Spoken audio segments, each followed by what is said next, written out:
50-60% net jaučiu galim pasiekti, jeigu iš normalaus eglyno nenuvažiuosim, nepasižiūrėsim, per kokius 2-3 metus gali palikti Malkų kalnas.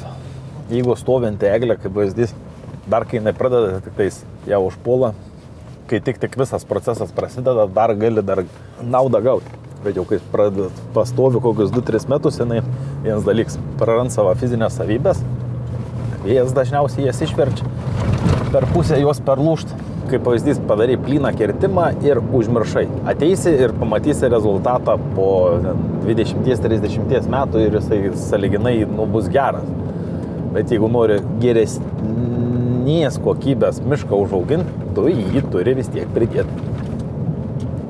rankas, kai jisai užaugtų tvarkingas. Jeigu pridėsi rankas, bus geresnis rezultatas, nepridėsi rankų, jis vis tiek bus ar vienoks, ar kitoks. Nedideli kiekiai tokių visokių sanitarinių kirtimų yra žiauriai nepatogus atlikti tiek pačiam miško savininkui, tiek pirkėjui, rangovui, kuris atliks. O kas yra nedidelis kiekis? Iki 100 kubų jau tikrai yra nedidelis. O hektarais galima pasakyti, kas yra? Pusę hektaro, 30 arų, 20 arų, 40 arų. Tokie, nedidelis sklypai. Vienu žodžiu, miškiai yra reikalingi pastoviai kažkokie vykdyti darbai.